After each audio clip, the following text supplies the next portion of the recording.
नमस्कार दोस्तों, स्वागत है आपका हमारे YouTube चैनल बातें जीएस की। आज हम बात करने जा रहे हैं। मोदी सरकार ने एक हालिया में कर सुधार किया है, टैक्स रिफॉर्म किया है उसके बारे में, कि जिसमें जीएसटी यानी गुड्स एंड सर्विस जो टैक्स है उसमें अब तक की सबसे बड़ी कटौती देखने को मिलेगा। क्योंकि 2017 से जीएसटी लाया गया था, उस समय से देखा जाए तो आज के डेट में ये एक अच्छा रिफॉर्म माना जा रहा है और ये फर्स्ट रिफॉर्म देखने को मिलेगा। कौन कौन से सामान सस्ते होंगे, सरकार को इससे क्या फायदा होगा, कितना नुकसान होगा और देश की अर्थव्यवस्था पर इसका क्या असर पड़ेगा, आइए समझते हैं विस्तार से। फर्स्ट हम समझते हैं कि जीएसटी होता क्या है। जीएसटी यानी होता है goods service and tax. Goods and service tax यानी सामान और सेवाएं, इन दोनों वस्तुओं पर लगने वाला जो टैक्स है उसे जीएसटी कहा जाता है। इसे 2017 में लागू किया गया था।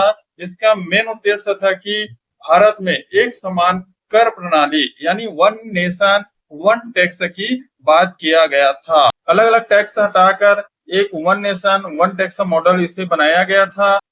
जीएसटी के तहत अलग अलग स्लैब रखा गया था, 5%, 12%, 18% और 28%। इसमें जो सबसे ज्यादा टैक्स कलेक्शन किया जाता था वो महंगी लग्जरी सामान पर किया जाता था, जिसमें 28% तक की टैक्स लगती थी। तो इस तरह से बहुत बड़ी रिफॉर्म उस समय 2017 में किया गया था। लेकिन अभी मोदी गवर्नमेंट ने हालिया में अनाउंस कर दिया गया है कि आने वाले समय जो दिवाली का समय है उसमें लोगों को इसमें एक राहत मिलने वाली है। यानी जो वस्तुओं पर लगने वाला और सेवाओं पर लगने वाला जो स्लैब है 5%, 12%, 18% और 28%, वो अब कम हो जाएगा। जहां स्लॉट हुआ करता था 4, अब वो रह जाएगा 2, यानी मात्र 5% का और एक है 18% का। जो वस्तुएं 28% है वो आके 18% हो जाएगा और जो वस्तुएं 12% है वो आके 5% में हो जाएगा। तो इस तरह से रिफॉर्म हमें देखने को मिला है। यहाँ पे चर्चा होने लगा कि कौन सा वस्तुएं हैं जो सस्ता हमें मिलेगी, उसके बारे में बताया गया है। जो एवरीडे एसेंशियल चीजें हैं जैसे ग्रोसरी के सामान है, मेडिसिन है, फ्रोजन वेजिस है, ये सब हमें सस्ता देखने को मिलेगा। फूड आइटम है, हाउस होल्ड गुड्स है, लाइफ स्टाइल प्रोडक्ट है, फूडवेयर, ये सब हमें सस्ता देखने को मिलेगा। तो आने वाले समय जो देखने को मिलेगा दिवाली के समय में, तो दिवाली तक आते आते ये जो स्लैब है उसको रख दिया जाएगा। यानी 28%, 18% ये दोनों मिलके 18% हो जाएगा और जो 12% है वो मिलके अब 5% हो जाएगा। तो कहीं ना कहीं आम जनता को राहत इसमें देखने को मिलेगा। याद रखना, जो तंबाकू और अल्कोहल जो चीजें हैं उस पर अब टैक्स बढ़ा दिया जाएगा, 40% कर दिया जाएगा, क्योंकि इससे सेहत को नुकसान होता है और आने वाले भविष्य के लिए सरकार का एक अच्छा कदम यहाँ देखने को मिलता है। किस हिसाब से जीएसटी का जो कलेक्शन है वो लगातार हर ईयर में बढ़ते जा रहा है। यहाँ पे देखा जाए 2017 में जिस समय जीएसटी आया था और आज की डेट में 2024 और 25 में देखा जाए तो किस हिसाब से इसमें लगातार ग्रोथ हमें देखने को मिला है।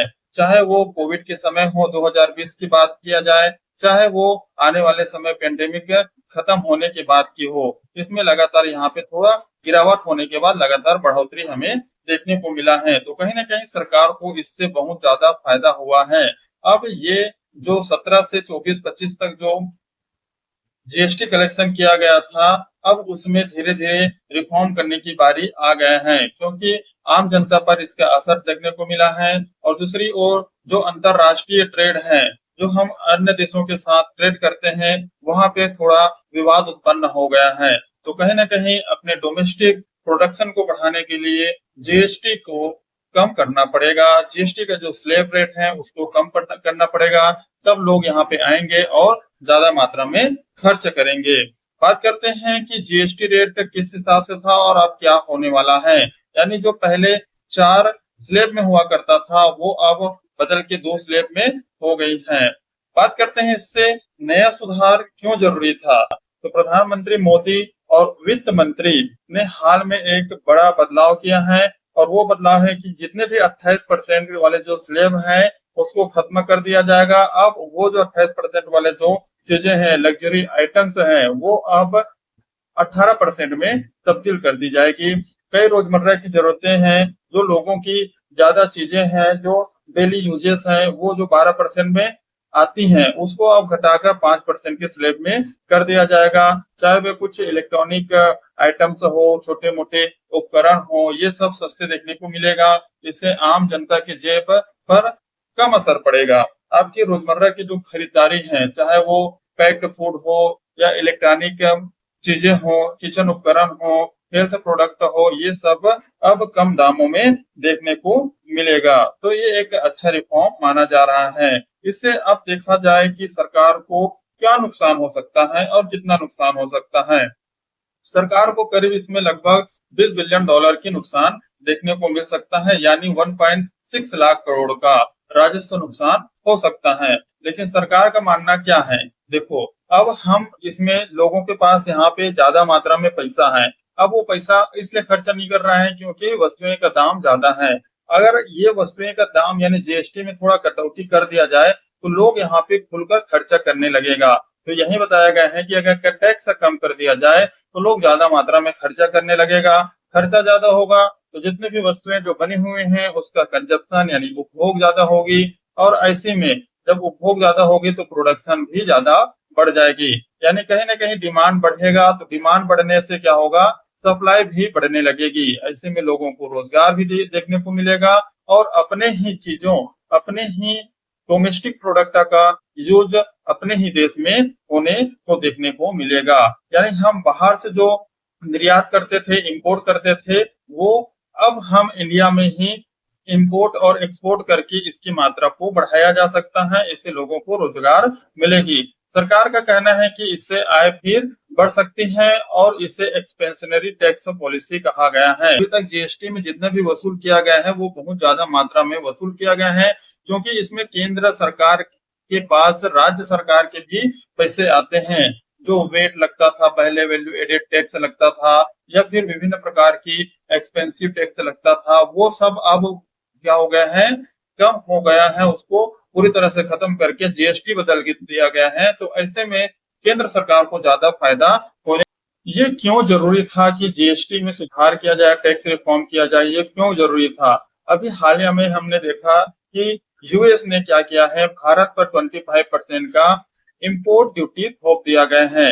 यानी हम वहां पे वस्तु अगर बेच रहे हैं तो उसमें 25% का हमें टैक्स चुकाना पड़ेगा। तो इस तरह से अगर हम अपने ही देश में बनी वस्तुओं को अपने ही देश में बेचा जाए तो उसमें बिना टैक्स के ज्यादा मात्रा में उपभोग किया जा सकता है और लोग उसमें ज्यादा भागीदारी बन सकता है। तो इस तरह से जो अंतर्राष्ट्रीय व्यापार तनाव है उसको भी कम किया जा सकता है।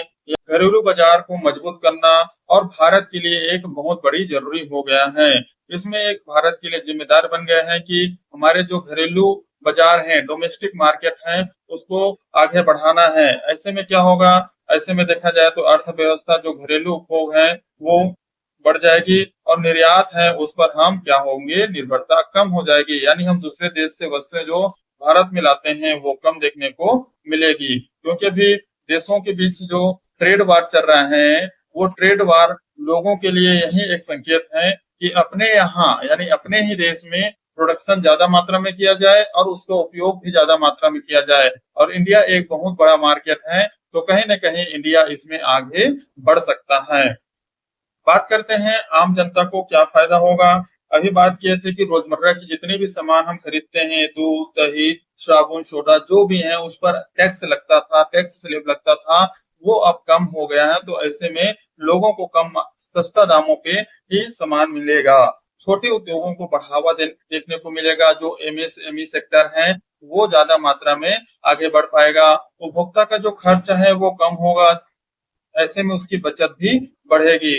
रियल एस्टेट और ऑटोमोबाइल जो सेक्टर है इसमें भी ज्यादा मांग बढ़ सकती है, क्योंकि लोग इसमें आके पूरी तरह से क्या करेगा, इन्वेस्ट करेगा। चाहे वो रियल एस्टेट हो या फिर जैसे कि अब लग्जरी गाड़ी है जिस पर 28% लगता था, अब वो 18% हो जाएगा, तो लोग उसमें ज्यादा इंटरेस्ट लेंगे। बात करते हैं संभावित नुकसान क्या है। फिस्कल डेफिसिट बढ़ सकता है। अब बात करते हैं फिस्कल डेफिसिट होता क्या है। राजकोषीय घाटा। राजकोषीय घाटा उसे कहते हैं जब सरकार क्या करते हैं, किसी वस्तु को बेचते हैं और किसी वस्तु को खरीदते हैं। राजकोषीय घाटा तभी होता है जब सरकार के पास आय है वो कम रह जाता है किसके मुकाबले, खर्चा के मुकाबले। यानी सरकार के पास ज्यादा मात्रा में खर्चा बढ़ जाती है और आय कम हो जाती है। तो ऐसी स्थिति में सरकार फिस्कल डेफिसिट में चला जाता है। टैक्स कलेक्शन नहीं होगा तो ऐसे में बजट घाटा में भी बढ़ सकता है, यानी बजट घाटा इसमें देखने को मिलेगा, ज्यादा मात्रा में है। भविष्य टैक्स बढ़ाने की स्थिति आ सकती है। जो टैक्स अभी 12% जो 12 लाख पर लगने वाले जो टैक्स हैं उसको कम कर सकता है और इसी में टैक्स बढ़ा सकता है। तो ये एक संभावित नुकसान देखने को मिल सकता है। अब बात करते हैं कि भविष्य में क्या हो सकता है। विशेषज्ञ का मानना है कि ऐसी स्थिति में जो मिडिल क्लास फैमिली है उनमें जो खरीदारी की शक्ति है वो बढ़ेगी। ऐसे में लोग खुल के आके खर्चा करेगी और ऐसे में हमारी अर्थव्यवस्था बढ़ेगी। जीडीपी में लगभग 0.6% की वृद्धि भी हो सकती है। गृह बाजार को मजबूती मिलेगी, लोग यहीं पे इन्वेस्ट करेगा और यहीं से खरीदने और बेचने का कार्य करेगा। ऐसी स्थिति में टैक्स कलेक्शन तो कम होगी, पर इससे सरकार को थोड़ा लाभ हो सकता है क्योंकि इसमें प्रोडक्शन की जो मात्रा है वो ज्यादा मात्रा में होगी और लोगों को आसानी तरीके से लोगों के पास पहुंच जाएगा। तो बाद में भले ही इसमें संतुलन के उपाय खोजना पड़े, लेकिन अभी फिलहाल जो स्थिति है भारत की वो दूसरे देशों के साथ अमेरिका ने टैक्स लगा दिया है। ऐसे में हमारे जो वस्तुएं हैं वहां पे जाएगा तो ज्यादा मात्रा में हमें टैक्स देना पड़ेगा, या वहां से जो वस्तुएं आ रहे हैं हमारे यहाँ तो ऐसे में हमें भी ज्यादा मात्रा में टैक्स देना पड़ेगा। तो ऐसी स्थिति में भारत सरकार की सोच है कि कहीं न कहीं भारत में बनी हुई वस्तुओं को भारत के लोग अगर यूज करें तो भारत की स्थिति और मजबूत हो सकती है। तो दोस्तों ये रहा जीएसटी सुधार का एक नया फैसला जो निश्चित रूप से जनता के लिए एक राहत का एक संदेश है, राहत भरी एक कदम है। जहां एक तरफ बात किया जाए रोजमर्रा की चीजें हैं वो सस्ती होने देखने को मिलेगी, वहीं दूसरी तरफ सरकार अपनी वित्तीय स्थिति संभालने की भी कोशिश कर रही है। यानी फायदे और चुनौती दोनों एक साथ साथ चलने को देखने को मिलेगा। अब देखना होगा कि आने वाले जो महीनों में इसका भारत की अर्थव्यवस्था पर क्या असर पड़ने वाला है। ये जो तोहफा है पीएम मोदी द्वारा दिवाली के उपलक्ष्य में दिया गया एक नया टैक्स रिफॉर्म है जो लोगों को ज्यादा मात्रा में खर्च करने के लिए आह्वान करेगा। अगर वीडियो अच्छा लगे तो हमारे YouTube चैनल को लाइक कीजिए, सब्सक्राइब कीजिए। मिलते हैं अगले वीडियो में, तब तक के लिए।